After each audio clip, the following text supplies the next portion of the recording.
Shaded button whole பார்க்க போகிறோம். இதுக்கு முன்னாடி வந்து single button whole, double button whole பார்த்தேன். இப்போ டபுள் ஷேடட். ஸோ தேர்ட் நம்பரில் ஒரு லூப் எடுத்து செகண்டில் குத்திருக்கேன். திருப்பி ஃபர்ஸ்ட்டுக்கு கொண்டு போய் ஒரு லூப் எடுக்கிறேன். அந்த லூப்பை டேரெக்டாக தேர்டுக்கு கொண்டு வந்து குத்துறேன். ஓகேவா? இப்போ வந்து நீங்கள் டேரெக்டாக இப்படி சைடில் போயிடக்கூடாது. ஒரு குட்டி லூப் போட்டுட்டு அதுக்கப்புறமா தான் சைடில் போய் இன்னொரு லூப் எடுக்கணும். ஸோ செகண்டு ரெண்டாவதில் குத்தி ஃபர்ஸ்ட் லைனில் குத்தி அப்படியே தேர்ட் லைனுக்கு கொண்டு வந்தாச்சு. ஓகேவா? இவ்வளோதான்.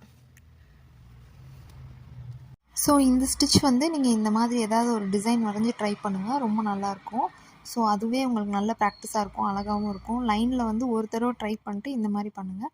இப்போ நான் போடுற ஸ்டிச் பாருங்களேன். எப்போவுமே ஒரு ஸ்டிச் நீங்கள் ஸ்டார்ட் பண்ணுறீங்க கோபி இந்த மாதிரிலாம் சென்டரில் தான் ஃபஸ்ட்டு இந்த பக்கம் ஃபில் பண்ணிட்டு தான் இந்த சைடு போகணும். டேரெக்டாக இந்த கார்னர்லேருந்து ஸ்டார்ட் பண்ணக்கூடாது.